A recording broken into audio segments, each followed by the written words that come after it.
Olá, você que acompanha o nosso canal e está sempre ligado nos vetores, mais uma semana com você e hoje o nosso assunto é o dízimo.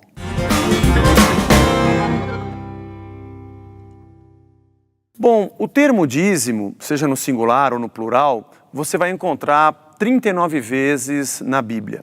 Obviamente a maioria delas no Antigo Testamento. E há muita controvérsia com respeito, talvez não controvérsia, mas há muitas maneiras de se interpretar esse assunto. Vamos falar talvez das duas principais. Eu acredito que seja um problema grande na cabeça das pessoas que pensam assim, pô, eu vou numa igreja, mas o cara vai mandar eu dar o dízimo, mano. E aquele que diz, mas está na Bíblia, tem que fazer. A Bíblia nos conta que Abraão, quando voltou de uma guerra, entregou o dízimo do que havia conquistado, né, de Quedorlaomer, para Melquisedeque. Naquela época não tinha lei, não tinha nada, dizendo que era obrigado a entregar, não tinha igreja. Ele encontrou um sacerdote do Deus Altíssimo e deu a 10ª parte do que ele havia conquistado.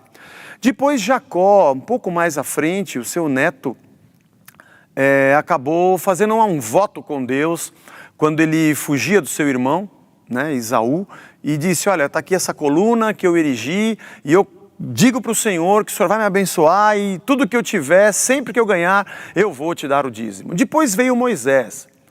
E quando veio Moisés, o dízimo foi institucionalizado pela lei.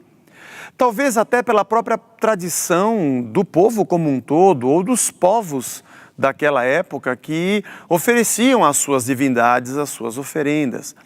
Obviamente que o povo escolhido por Deus tinha um outro pressuposto, mas virou lei.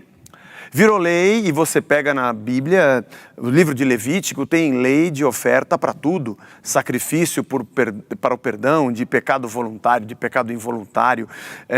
Se a oferta era líquida, se era de cereais. E como o povo deveria entregar, onde ele deveria entregar, quando deveria entregar. Já no livro de Malaquias, você vai encontrar o profeta repreendendo no primeiro capítulo os sacerdotes que cuidavam mal daquilo que era entregue e tomavam para si, tipo os filhos de Eli, Hofni e Finéias, que roubavam do dízimo. Você acredita que tinha gente que fazia isso? Misericórdia. E também para o povo que não entregava.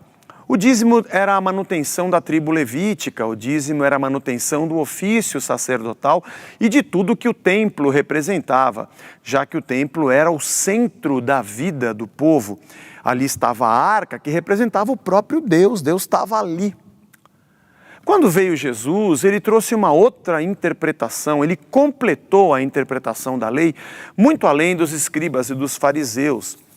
E ele disse para os fariseus, olha, vocês entregam o dízimo do endro, do cominho, da hortelã, mas vocês ferem outros princípios primordiais da lei.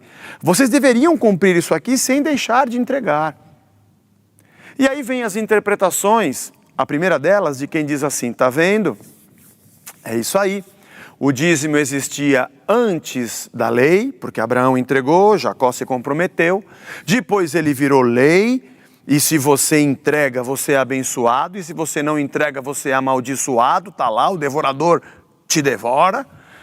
E depois veio Jesus e disse que a gente deveria dar. Então, nós damos o dízimo sim dos 10%, como está escrito na Bíblia. É uma interpretação. Sabe, nossas diferenças são hermenêuticas, a Bíblia é a mesma.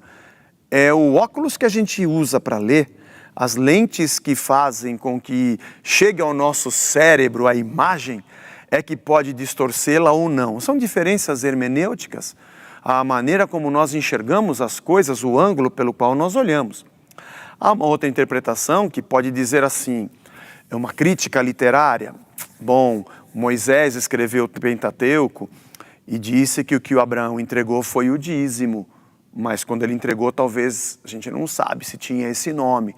Alguém pode dizer que era a mesma tradição oral, mas uma crítica mais ferrenha ao texto pode dizer que quem deu esse nome foi Moisés, que tinha a cabeça da lei quando escreveu sobre Abraão. Alguém pode interpretar também dizendo, olha, Jesus não disse que o dízimo era obrigatório. Ele apenas disse aos fariseus que eles deveriam continuar entregando, mas não deveriam deixar de ter amor e praticar o restante da lei. Afinal de contas, Jesus nunca trouxe obrigação, ele trouxe um novo sentido da lei. Ele trouxe um complemento do significado da lei. Não dá para encaixar Jesus dizendo que você era obrigado a fazer aquilo. Ele não disse isso para nenhuma das outras coisas da lei. É interessante também perceber uma interpretação que diz, olha, mas Jesus, ele estava no meio, na transição da lei para a graça. A sua morte e sua ressurreição, a vinda do Espírito Santo disparou a época da graça, mas naquele momento ele estava bem no meio. Ele mesmo ia ao templo nas orações diárias, ele mesmo cumpria a lei, mas ele era o próprio verbo e a própria lei encarnada. Gente, tem muitas maneiras de você olhar esse mesmo assunto. Eu costumo olhar da seguinte forma, e não vou dizer que eu sou único, não vou dizer que eu estou correto, estou dizendo que é do jeito que eu faço. Abraão entregou não por lei, entregou porque achou que ele deveria consagrar em gratidão a Deus algo que Deus havia lhe dado. Muito legal. A lei trouxe como uma regra, como obrigação. E num tempo onde o Espírito não habitava nas pessoas, era muito interessante ver uma lei externa para tentar conduzir e balizar um sentimento interno.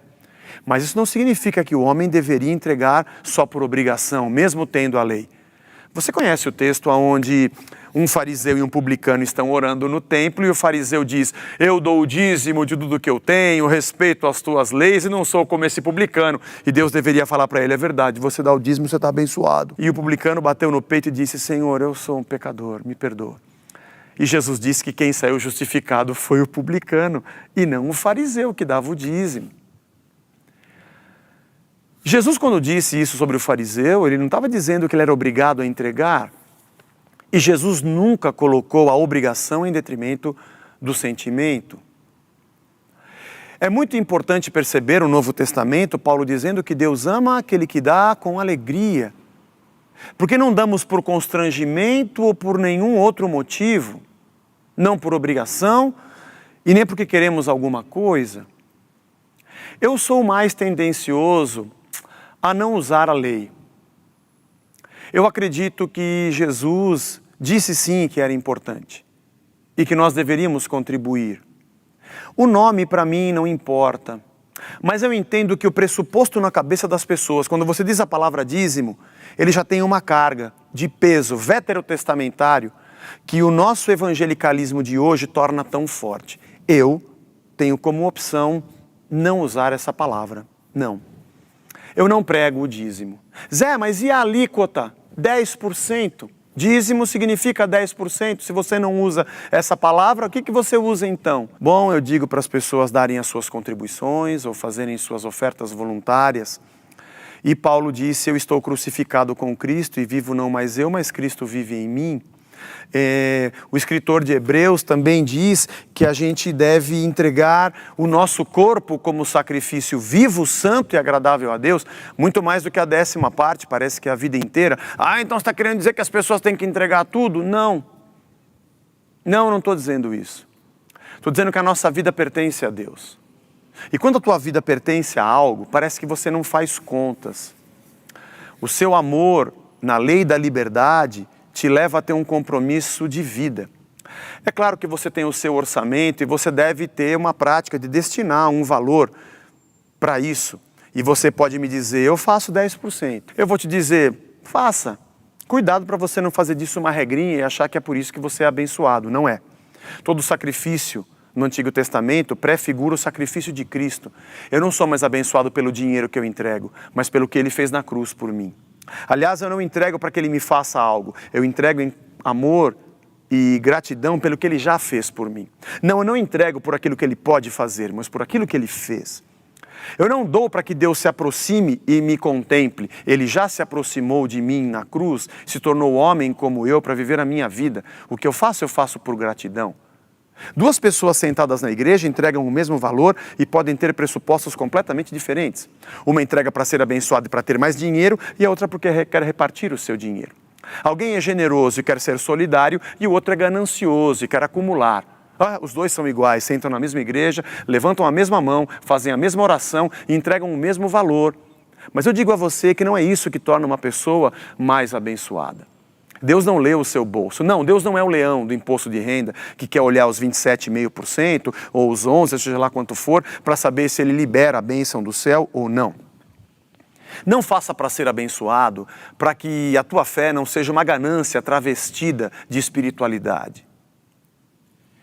Já vi muita gente dizendo assim, mas é importante ter um valor para se contribuir, porque afinal de contas, falando da maneira honesta e clara, a gente tem uma grande estrutura, a gente tem que pagar contas, temos funcionários, de repente, a gente saber o quanto a gente arrecada é importante para essa administração, e eu vou te dizer, verdade, concordo com você. Mas mesmo assim, posição minha própria, eu preferi não adotar a alíquota. Eu acho que Deus quer o nosso coração por inteiro. Eu interpreto da maneira que depois de Cristo Ele quer a nossa vida e o nosso coração. Pode ser que tenha dia que eu entregue tudo. Pode ser que tenha dia que não seja só o meu dinheiro. Eu dei a minha roupa, eu entregue sapatos, eu ajude pessoas, eu trago as cestas básicas, eu venho atender pessoas com a minha profissão, porque um médico e um dentista vão atender a comunidade. Isso também é a sua oferta. Não se esqueça que no Antigo Testamento alimentavam viúvas e estrangeiros com os dízimos também. É interessante perceber como nós institucionalizamos para projetos pessoais e locais e demos a conotação à palavra dízimo uma abrangência muito maior nessa nossa pós-modernidade maluca de interpretação das coisas. Então, se você me perguntar, mas para encerrar, você acha que as pessoas devem entregar na igreja para que ela possa se manter? Sim. E você não acha que deveria ter um padrão para que a gente pudesse ter um orçamento? Sim, sim. Mas você não faz isso, Zé. Não, eu não faço isso. Mas o nome dízimo, Zé, já está consolidado. As pessoas sabem o que é. Você não usa esse nome? Eu não uso esse nome. Não uso. Então, todo domingo você vai explicar que é voluntário, que é por amor. Dá mais trabalho, eu tenho que todo domingo explicar isso. E sempre você vai ter que ficar falando do amor, da voluntariedade. As pessoas não vão fazer porque elas têm essa obrigação, vão fazer porque elas têm a liberdade. É isso mesmo que eu faço. E você não tem medo, Zé, de que a igreja fique sem? E ela não fica sem às vezes? Fica. Tem mês que a gente passa bem no gargalo mesmo. Então você acabou escolhendo um caminho bem difícil? Sim. Mas sabe o que eu acho? Que se eu tiver que colocar uma obrigação para um filho amar o seu próprio pai, é melhor não ter relação. Se eu tiver que colocar um decreto para que as pessoas entreguem, eu prefiro que elas não venham. Se elas tiverem que entregar porque têm medo de serem devoradas, eu prefiro que elas não entreguem. E se elas vão entregar porque elas têm a ganância de ter alguma coisa a mais, eu acho que Deus também não quer. E vou te dizer que se eu tiver que baixar uma regra para que as pessoas participem da igreja, é melhor a gente fechar a igreja e fazer outra coisa. Mas eu estou tentando levar um povo a acreditar que se a gente ama de verdade e de verdade somos rendidos a Deus pelo que Ele fez por nós, a gente tem um compromisso da lei, da liberdade e do amor dentro de nós que faz a gente colocar a nossa vida à disposição. E não porque eu tenho uma regra, porque eu acho que o fim da lei é Cristo. Cada um tem uma maneira de interpretar. Eu não sou o mais correto do mundo, só estou dizendo para você o que eu faço. E esse vetor não tem absolutamente a intenção de resolver o assunto sobre dízimo. Mas eu prefiro a lei da liberdade e do amor. Faça como você pensar, mas pelo menos é assim que a gente faz. Valeu! Você que gosta de assistir os vetores, quando você se inscreve no nosso canal, você fica sabendo também de outras coisas que acontecem aqui na casa. As reuniões que a gente tem, as celebrações de domingo, os avisos e até eventos. Inscreva-se e você fica sempre atualizado do que acontece com a gente.